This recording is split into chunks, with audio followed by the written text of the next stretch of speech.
하나님의 나라라는 그런 제목으로 말씀을 나누고자 하는데, 왜 생뚱맞게도 하나님의 나라인가 라고 좀 생각해 보시면 왜 그런가 하니까 하나님이 주인이신 거예요. 왜? 하나님이 온천하 만물을 만드셨기 때문에. 또 하나님이 온천하 만물을 만드셨기 때문에 왕이시고 창조주이신 거죠. 넓은 의미로 보면 하나님의 나라라 하는 것은 하나님이 만드신 모든 것을 포함합니다. 사단까지도 하나님의 그 나라의 일부분으로 포함이 될 수 있습니다. 그러나 저와 여러분들이 흔히 이야기하는 하나님의 나라는 그런 하나님의 나라이기보다는 하나님의 말씀 앞에 순종하고 하나님을 예배하고 하나님을 높이는 그것을 하나님의 나라다라고 이야기를 하는데요. 성경은 이렇게 천지를 만드시면서 모든 것이 하나님의 나라이다라는 것을 선포하고, 요한계시록 마지막 장에서는 어떻게 해요? 완성된 정말 하나님을 사랑하고 하나님만 높이는 그런 하나님의 나라로 성경이 끝을 맺고 있습니다. 그렇기 때문에 저와 여러분들이 성경을 보시면서요, 하나님의 나라의 관점에서 성경을 보고 이해하시면 성경을 좀 더 잘 이해하실 수 있습니다. 쉽게 말하면 성경을 보면 하나님께서 예수 그리스도의 그 십자가의 복음을 통해서 하나님의 백성으로 만들어 가시는 그런 내용이 기록이 되어져 있다. 또 조금 다르게 이야기하면 하나님께서는 하나님의 백성을 예수님의 그 십자가의 복음을 통해서 구원시키는 그런 이야기들, 그런 내용이 성경에 기록이 되어져 있다라고 생각을 하시면 좀 더 성경을 이해하는데, 읽으시는데 좀 편할 것 같습니다. 그렇다면 저와 여러분들이 성경을 읽다가 간혹 가다가 이해가 잘 안 되는 부분이 있거든요. 왜 하나님께서 가난한 것이 복이 있다 그러느냐? 왜 우리 보고 자꾸 낮아지라 그러고 우리를 부인하라 그러느냐? 뭐 이런 문제들이 있을 때 나는 좀 잘 되고 싶고 나는 내 마음대로 살고 싶은데 왜 하나님께서 자꾸 그런 것들을 요구하실까? 이런 것들을 생각하실 때 어떻게 해요? 하나님께서 우리를 거룩한 하나님의 백성으로 만들어 가시는 그 과정 가운데 있기 때문에 우리에게 그것을 요구하시는구나 라고 생각하시면 쉬울 것 같아요. 저와 여러분들은 늘 겸손해서 하나님 말씀이면 100% 순종할 것 같지만 살아보면 그렇지 않거든요. 그래서 때로는 낮추기도 하시고 때로는 높이기도 하시고 때로는 저와 여러분들 가운데 가난을 통해서 하나님의 그 은혜를 깨닫게도 하시고 이런 일들이 있다는 거예요.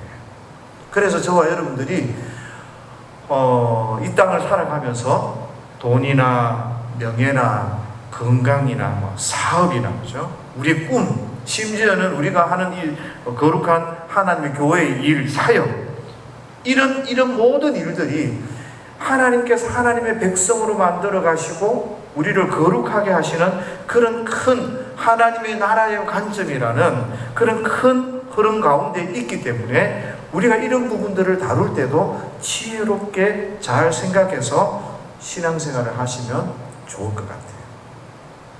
이 명예에 대해서, 돈에 대해서, 건강에 대해서 잘못 이해를 하면 이게 참 마음이 어렵거든요. 하나님 왜 나에게는 건강을 주시지 않고, 왜 나에게는 부유함을 주시지 않고, 하나님 나에게는 왜 사업에 이렇게 실패를 주십니까?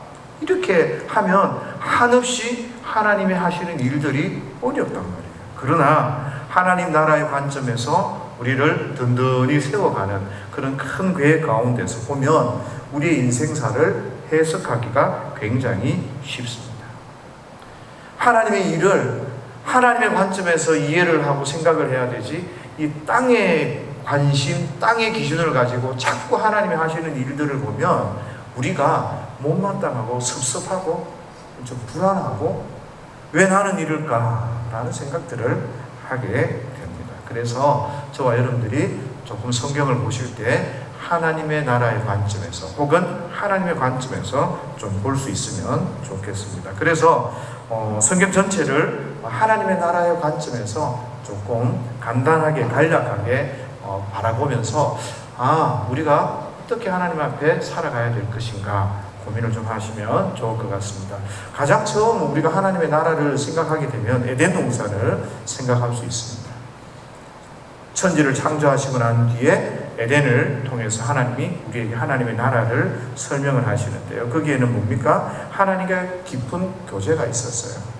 그리고 거기에는 생명나무가 있어서 우리가 죽지 않아도 되고 모든 것이 풍성하고 풍요로웠습니다. 그리고 죄도 없었어요. 죄가 없었으니까 죽음도 당연히 없던 그런 에덴 동산을 하나님께서 우리에게 주셨습니다. 그러나 거기에는 하나님의 통치, 왕 대신 하나님의 다스리심이 그 가운데 있었는데 이 하나님의 통치를 거부하는, 하나님의 통치를 멀리하는 그런 일들이 에덴 동산 가운데서 일어납니다. 그것이 바로 죄인 거죠. 하나님이 말씀하신 그 선악과를 따먹지 말라. 다른 건 다 해도 좋은데 선악과를 따먹지 말라는 이 이야기를 어기고 죄를 짓게 됩니다. 그래서 하나님의 나라의 거룩함을 유지하기 위해서 아담과 하와는 그 하나님의 나라에서 쫓겨나는 거죠. 그런데 그 속에 가장 못된 마음이 뭡니까? 나는 하나님의 나라가 아니라 나의 왕국을 만들고 싶었고 내 마음대로 살고 싶었다는 이런 죄로 말미암아서 그렇게 하나님의 나라 백성의 삶을 살지를 못하는 거죠. 근데 가만히 생각해 보면 하나님 그거 하나 어겼다고 그게 그렇게 큰 죄입니까? 그런데 문제는요, 하나님의 다스림, 하나님의 이 통치를 거부하는 것이 정말 큰 죄예요. 왜냐하면 그 통치를 거부했기 때문에 모든 것을 잃어버리고 에덴에서 추방당하는 것, 쫓겨나는 그런 일들이 그 가운데 생겨나는 것이죠. 그래서 우리가 쉽게 생각하는 하나님을 향하여서 거부하고 거역하는 그 일들이 어떻게 보면 저와 여러분들이 인생을 뒤집는 그런 사건으로 우리 가운데 드러나고 나타날 수 있다는 것. 그래서 저와 여러분들이 하나님의 나라 앞에서 하나님 앞에서 늘 순종하고 복종하는 그런 마음의 태도와 자세를 가지셔야 합니다. 어쨌든 아담과 하와가 이 죄로 말미암아서 하나님의 통치를 거부함으로 말미암아서 쫓겨나게 되는데 그때 하나님께서 하나님의 놀라운 계획들을 우리에게 계시해 주십니다. 그게 창세기 3장 15절인데요. 여인의 후손을 통해서 우리를 다시 회복시키는 그런 하나님의 계획들을 우리에게 보여주십니다. 그런데 많은 사람들이 아담과 하와가 범죄하고 난 이후에 이 사건들이 일어나니까 우리가 죄를 범했기 때문에 예수님을 이 땅 가운데 보내실 계획을 세우셨구나라고 착각을 하는데 여러 번 말씀을 드렸습니다. 범죄했기 때문에 갑자기 예수님이 우리에게 필요한 것이 아닙니다. 처음부터 우리에게 하나님께서는 예수 그리스도를 통한 구속의 사건들을 계획하고 계셨습니다. 그런데 범죄하고 난 이후에 이 사건들을 우리에게 알려주시는 거죠. 그래서 하나님께서 이 놀라운 하나님의 나라를 세워가시고 우리를 구원하시고자 하는 이 계획을 이루시는 이것들이 이제 역사 가운데 우리 가운데 드러나고 나타납니다. 그러기 위해서 한 사람을 부르셔요.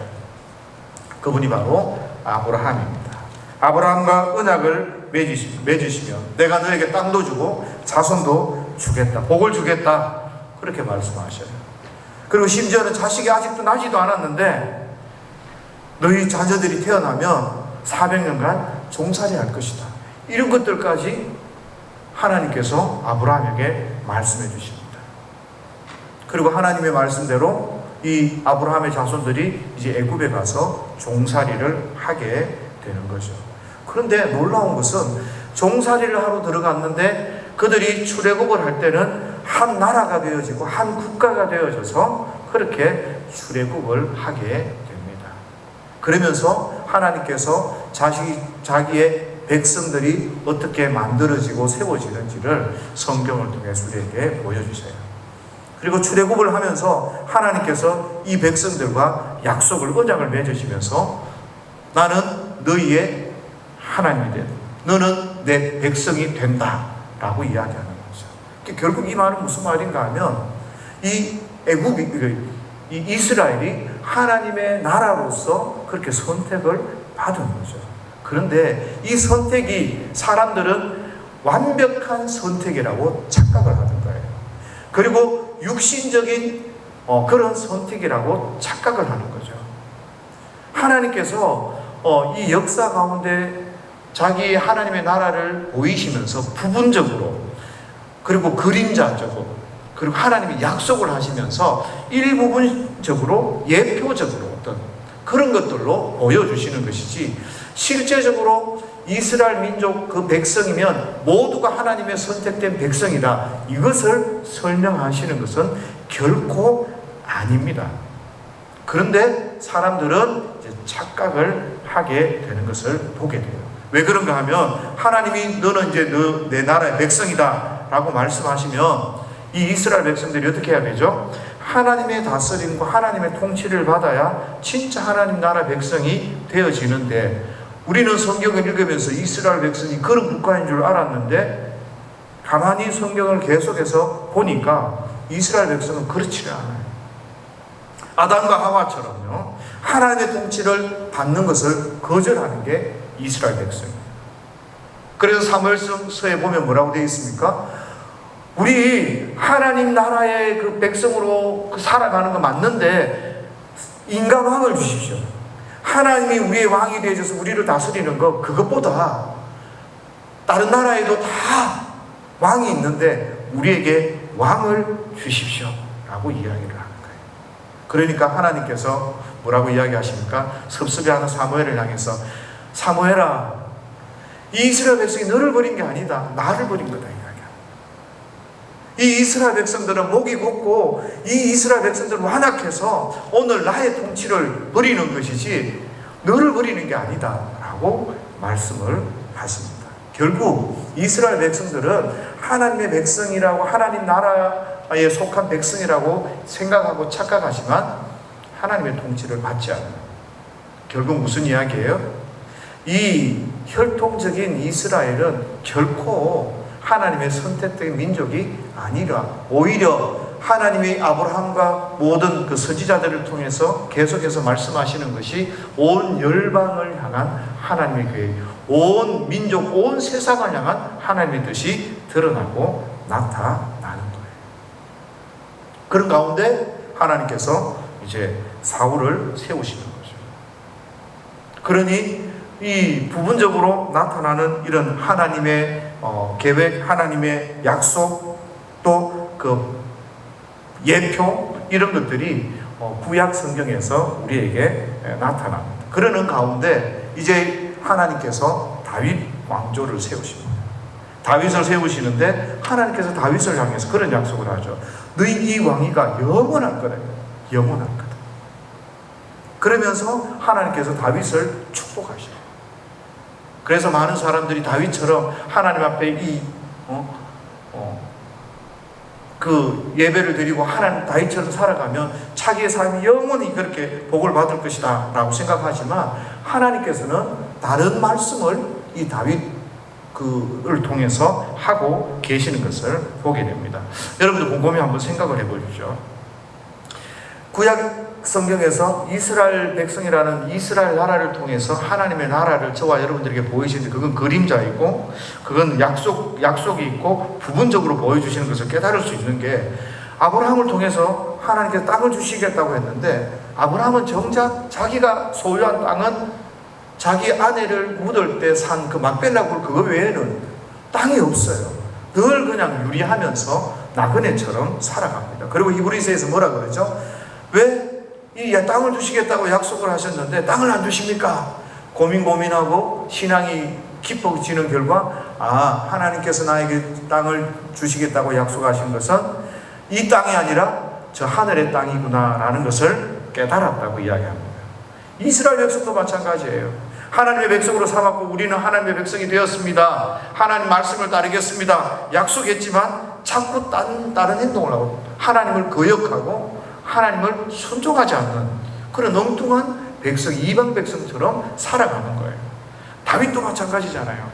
영원히 왕위가 계속되리라 약속을 해주셨어요. 그런데 다윗 왕조가 어떻게 되죠? 시드기야를 마지막으로 멸망하는 거예요. 그러면 끝까지 가지 않는 거죠. 무슨 이야기인가 하면 결국 이 이스라엘은 하나님께서 이 땅 가운데 하나님의 나라를 보여주기 위한, 하나님이 어떤 분인가를 보여주기 위한 그런 모형에 불과하다라는 거죠. 아직 이 하나님께서 보여주시는 이 이스라엘 이런 완벽한 그런 하나님의 나라의 모습이 아니라 예수님이 오시기 전까지 불안한 모습을 갖고 있는, 그래서 성전을 주셔서 하나님이 너희와 함께 계신다는 걸 알려주시고, 선지자를 통해서 우리가 하나님께서 어떤 분이심을 우리에게 알려주시고, 왕이 어떻게 오실 것을 알려주시고, 그리고 이스라엘 백성이 너의 역할들이 무엇인가를 조금씩 보여주는 그런 약속이자 그림자 모형에 불과하다는 겁니다. 그렇게 구약 시대가 저물어가는 거예요. 그런데 그 저물어가고 불완전한 그 모형 속에서요, 이스라엘 백성을 통해서 하나님께서 선지자와 예언서를 통해서요, 계속해서 죄를 짓고 회개를 반복하는 가운데 하나님이 놀라운 약속과 왕의 오심을 예고하는 거죠. 너희들에게 왕이 오시는데, 이제 진짜 너희들을 구원하고 너희들을 다스리고 너희를 온전케 하는 그 왕이 오시는데, 그분은 바로 새 창조를 몰고 오시는 분이다.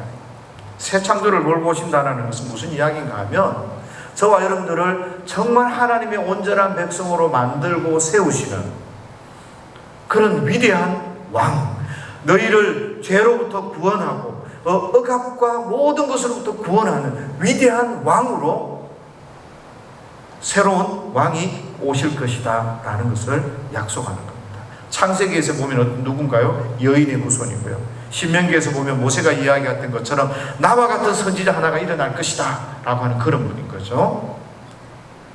정말 이스라엘 민족을 구원하고 이스라엘을 새롭게 해서 하나님을 사랑하게 하는 새 창조라는 게 그런 거예요.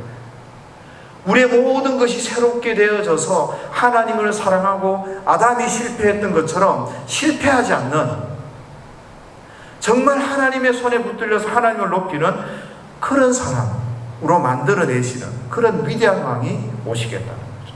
성령님을 통해서 우리를 새롭게 하시는. 그래서 지금까지 모형이고 약속이고 예언이고 그림자였다면, 이제는 그 왕이 오시면 아주 실제적으로 하나님의 나라가 시작되는 그런 놀라운 왕을 우리에게 보내주시겠다고 말씀하셨어요. 그런데 이 한 400년의 침묵 기간을 통과하고 난 뒤에 그 말씀대로, 그 약속대로 예수님께서 이 땅에 오시게 됩니다. 그래서 예수님이 탄생하실 때 어떤 일들이 있습니까? 동방 박사들이 와서 유대인 왕이 누구냐라고, 누구요? 유대인의 왕이 누구냐라고 묻는 거예요. 헤로드 왕도 깜짝 놀랐습니다. 나를 대체해서 왕이 설 사람이 누구냐? 그러니까 모든 정적을 체벌하듯이 2살 밑에 아이들을 다 죽이는 그런 일들을 범하게 되는 거죠. 그래서 예수님께서 이 땅에 오셔서 첫 번째 설교하실 때 뭐라고 설교를 하십니까? 회개하라, 천국이 가까이 왔느니라 라고 말씀하시는 거죠. 이 말은 무슨 말인가 하면, 왕이 왔다, 이제 회개하고 너 돌이켜라. 이제 하나님의 통치가 내 안에서, 예수 그리스도 안에서 사람들에게 임했으니 너희들은 철저히 하나님 앞에 회개하고 돌이켜야 한다라고 말씀하는 겁니다. 이 천국이 뭡니까? 하나님의 나라거든요. 예수님이 오셔서 시작되는 이 천국은 리얼하다고 그러죠. 진짜라는 게 진짜. 하나님의 나라가 이제 예수님과 더불어서 시작이 되어지는데, 하나님의 나라가 예수님과 더불어 시작되고 확정되었다는 게 뭘로 확정되느냐라는 거예요. 그것이 바로 십자가와 부활의 사건으로 확정이 되는 거죠. 하나님이 인정하시는 거예요.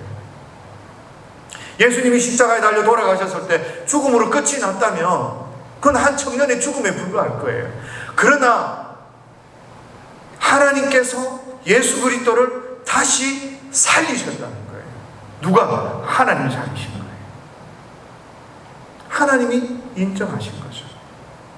그래서 예수님께서는 이런 하나님이 십자가에 다시 살리심으로 말미암아서 네가 내 아들이라는 것을 만방에 선포하고 너를 통해서 하나님의 진정한 나라가 시작되었다는 것을 우리에게 알려주시는 것입니다. 그래서 예수님은 저와 여러분들을요, 십자가 부활을 통해서 그 백성들을, 성도들을 변화시켜 나가시는 거죠.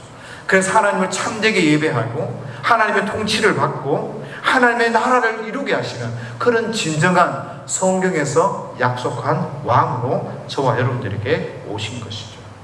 그래서 성령님께서는 저와 여러분들을 세우게 하시는 거예요. 우리로 하여금 깨닫게 하시는 거예요.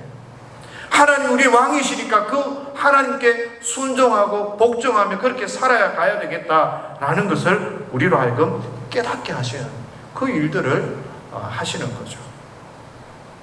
이런 과정을 걸어가기 위해서 한 2-3주 동안 예수님의 그 요한복음 9장 10장을 통해서 저와 여러분들이 계속해서 이야기한 게 뭡니까? 예수님이 나는 세상의 빛이다. 영적인 어둠 가운데 있는데 너희가 알지 못하고 깨닫지 못하지만 너희가 진짜 참빛을 봐야겠다.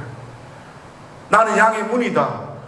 구원의 문은 그냥 열리는 게 아니다. 십자가와 그 부활을 통해서 예수 그리스도를 통해서 너희가 하나님의 뜻을 깨닫고 알아야 하나님을 배반하지 않는 진짜 새 창조된 새롭게 되어진 그런 하나님의 백성이 될 수 있다. 나는 생명이다. 참 생명을 주는 그 말은 무슨 말입니까? 저와 여러분들이 예수 그리스도를 통하지 않고는 하나님을 배울 수도 없고 하나님 앞에 붙들릴 수도 없고 성령님의 깨닫게 하심이 아니면 저와 여러분들이 어떻게 하나님 앞에 붙들려 살아갈 수가 없는 거죠. 근데 그 일들을 주님이 하시는데 바로 이 예수님의 그 십자가와 그 부활을 통해서 저와 여러분들이 믿음의 삶을 살아갈 수 있도록 하시는 거예요. 이런 사람들을, 이런 것을 깨달은 사람들이 모인 곳이 바로 뭐예요? 교회입니다. 그래서 저와 여러분들이 기억할 것은요, 교회는요, 하나님의 통치가 있어야 되는 거예요. 쉽게 이야기하면 저와 여러분들이 하나님의 말씀을 읽고 하나님의 말씀을 듣고 순종하며 그렇게 믿음으로 살아내야 된다는 거죠. 그게 없다면 성도라고 말하기가 어려운 거죠. 그래서 저와 여러분들은 성경을 통해서 하나님의 뜻이 무엇인지를 잘 공부하셔야 되고요. 성령님께서 우리 가운데 역사하셔서 우리를 깨닫게 하시는, 우리로 하여금 생각나게 하시는, 알아가게 하시는, 당연히 예수 믿는 사람이면 이렇게 살아야 되겠지, 맞아요, 그 일들을 행하셔야 되는 거예요. 시기하고 질투하고 미워하고 압제하고 세상 사람들도 하지 않는 그런 행동을 예수 믿는 사람들이 하고 있다면 그것은 성도가 아닌 거예요. 그 하나님의 통치를 받지 않는다면 문제가 있는 것이죠. 그런데 그렇게 하나님의 통치를 받는 사람들이 모인 곳이 교회인데 교회 와보니까 그렇지 않은 부분이 많던데요. 그렇게 외형적인 교회 가운데서 살아가고 있으면 그분은 하나님을 경험하고 만났는지 심각하게 고민하셔야 됩니다. 교회가 왜 이런 모습인지, 그 모습이 참된 모습이 아닌 거예요. 교회의 참된 모습은 하나님의 말씀 앞에 순종하고 믿음대로 살아가는 것입니다.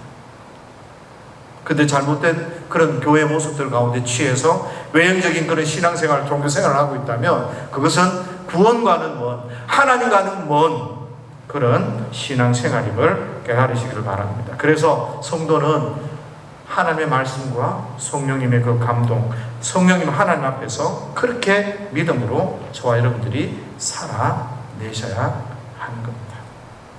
그래서 저와 여러분들이 진짜 교회를 통해서 하나님의 통치하심, 성령님을 통한 그런 실제적인 그런 가르침과 실제적인 통치를 받아가면서 저와 여러분들이 이 땅 가운데서 살아내야 하는 것이죠. 그렇게 하다 보면 진짜 하나님이 저와 여러분들에게 무엇을 요구하고 원하시는지를 깨달을 수가 있어요. 사무엘이 그런 이야기를 하게 되죠. 내가 기도 쉬는 죄를 결단코 범치 않겠다라고 약속합니다. 그런데 그 이스라엘 백성들에게 내가 기도하는 죄를 범치 않겠다고 하는 것은 사무엘의 의미는 다른 의미가 있는 거죠. 너희가 하나님을 버리고 인간왕을 선택하였지만 나는 그 나라와 그 민족을 위해서 기도한다는 게 아니라 너희가 진짜 하나님의 말씀 앞에 돌이키고 하나님의 말씀대로 살아가려고 가도록 하는 그런 백성이 되도록 기도하겠다는 거죠. 반대로 기도하는 거죠. 이스라엘 백성들은 자기의 마음대로 살아가기를 원했지만 사무엘의 기도는 뭐예요? 하나님의 백성대로 살아가도록 그렇게 반대로 기도하는 거죠. 너 욕심대로 살아가면 망한다. 너희가 너희 뜻대로 그렇게 살아가다가 망하도록 기도하겠다는 거죠. 그게 굉장히 무서운 그런 기도가 되는 거죠. 그런 것처럼 우리가 하나님의 나라, 이렇게 저와 여러분들을 거룩하게 하시고 하나님의 백성으로 세워가시고 교회를 세우셔서 이 교회를 구원하시는 그 하나님의 계획들을 알면 저와 여러분들에게 있어서 조금 이해가 안 되는 부분들, 이런 부분들도 잘 이해하고 깨달아갈 수 있다라는 것을 기억하시고요. 저와 여러분들을 기억해야 될 중요한 교훈은요, 저와 여러분들은 하나님의 교회 성도이기 때문에 하나님의 통치를 따라서 거룩함을 추구해야 된다는 거예요. 하나님이 거룩하라고 하는데 완악한 자리에 서지 마십시오. 나는 못한다, 그런 자리에 서지 마십시오. 하나님의 말씀이 우리로 하여금 지킬 수 없는 것을 그렇게 요구하지 않습니다. 저와 여러분들이 순종할 수 있고 나눌 수 있고 그렇게 따라갈 수 있는 것들을 주시기 때문에 하나님의 나라 앞에서, 하나님의 통치 앞에서 완악하지 않는 그런 모습이 되었으면 좋겠습니다. 그리고 또 하나는 저와 여러분들이 이 하나님의 통치 가운데, 그러면 우리의 삶 가운데 일어나는 잘잘한 이런 모습들, 경제적인 문제, 사업적인 모습, 직장의 어떤 모습들, 이런 모습들 가운데서 어떻게 하죠? 하나님이 우리의 구원을 위해서 그렇게 가면 저와 여러분들이 어떻게 하나님의 인도를 받으며 살아갈 것인가? 성경을 보셔야 돼요. 성경을 보시면서 하나님께서 그 성경의 여러 가지 사건들을 통해서 우리가 어떤 삶을 살기를 원하는지 우리에게 충분히 보여주고 계십니다. 때로는 멈추어라, 때로는 전진해라, 때로는 기다려라, 때로는 네가 이렇게 했으면 좋겠다. 성령님께서 살아계시기 때문에 저와 여러분들에게 성경을 통해서 깨달을 수 있도록, 저와 여러분들이 잠시 잠깐이라도 하나님 어떻게 할까요? 이 위급한 순간에 하나님 어떻게 할까요? 내가 저 사람들과 같이 그렇게 살아가야 됩니까? 아니면 하나님이 나에게 어떤 삶을 원하십니까? 이것들을 위해서 기도하십시오. 하나님의 인도를 받기 위해서 기도하십시오. 그러면 하나님이 인도해 주신다는 거죠.